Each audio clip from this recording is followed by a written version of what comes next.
নমস্কার বন্ধুরা, আলপনা লাইফস্টাইলে আপনাদের সবাইকে স্বাগত জানাই। তো চলে এলাম আজকে একটা নতুন ভিডিওর সাথে। তো দেখুন, আমি এই যে সকালবেলা মেয়ে স্কুলে চলে গেছে, ওকে টিফিন বানিয়ে দিয়েছি। তো দুপুরবেলা আজকে বঁটি নিয়ে বসে পড়লাম একেবারে পুরো মেঝে দিই, কারণ আমি শীতের কিছু সবজি কাটবো। দেখা যাক কি রান্না করা যায়। চলুন তাহলে কেটে নিই আর আপনাদের সাথে বক করতে থাকি। এই দেখুন, ফুলকপি, আলু আর কড়াইশুঁটি দিয়ে একটা তরকারি করবো। আর এই যে পুঁই মিচুরি, বেগুন, কুমড়ো দিয়ে একটা তরকারি হবে। তো দেখি এখন কি করা যায়। তো ধন্যবাদ বন্ধুরা, আপনারা সবাই আমার ভিডিও দেখছেন এবং আমাকে সাপোর্ট করছেন, তার জন্য আপনাদেরকে অনেক ধন্যবাদ। দেখো, একটু ক্যামেরাটা ঠিক করতে গিয়েছিলাম। তো আগের ভিডিওতে একজন কমেন্ট করেছিল আমাকে, আব্দুল রহমান মূর্তি, খুব ভালো লাগলো, ধন্যবাদ দাদাভাই আপনাকে। তো বন্ধুরা, এখানে আমি এখন আলু, ফুলকপি এগুলো তো কুটে নেব, তারপরে রান্না বান্না করবো। ছেলে উঠে গেছে, ও খেলাধুলা করছে, ওকে খাইয়ে দিয়েছি সকালবেলা, এখন খেলাধুলা করছে। তারপরে আমি ওকে স্নান খাওয়াতে পড়াবো, তার সাথে সংসারের কাজগুলো সেরে নিচ্ছি। বুঝতেই তো পারছেন সংসার মানে কতটা ধৈর্য, পরিশ্রম আর ভালোবাসা না থাকলে কখনোই হয় না। এইভাবেই আমাদের মেয়েদের জীবনটা কাটে সংসারে। আমার তো মনে হয় মেয়েদের আর্থিক জীবন রান্নাঘরেই কেটে যায়। আমার শাশুড়ির মতো এইভাবেই সংসার করতেন, রান্নাঘর, ঠাকুর ঘরে খুব ভালোবাসতেন ঠাকুর।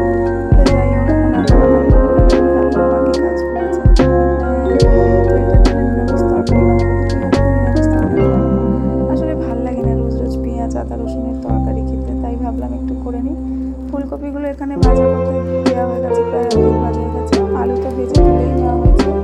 তো কড়াইশুঁটি দিয়ে বাকি তরকারিগুলো করে নেব। দেখুন, একটু রান্নাটা আপনারা দেখতে থাকুন।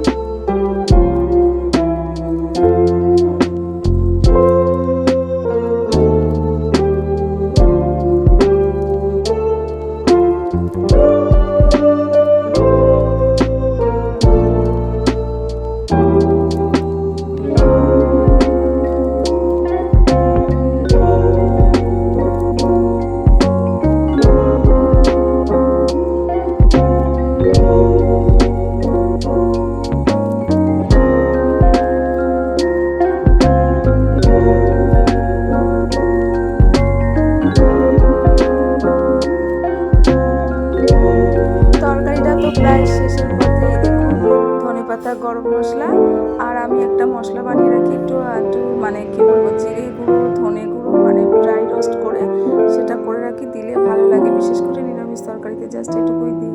আর একটু সামান্য শুকনো লঙ্কা যদি দিতে পারেন তো ভালো হয়। আমি ঝালটা যেহেতু একটু কম খাই, তাই আমি লঙ্কাটা অতটা করি না। আর ঘি, গরম মশলা তো দিলেন। তো এই দেখুন ফাইনাল লুক তরকারিটার, খুব ভালো লাগছে। তা দেখুন, আশা করছি আপনারাও ট্রাই করতে পারেন, ভালো লাগবে। আর এই দেখুন, আমার ছেলে এখন ওর বাবার সাথে কেমন কথা বলছে।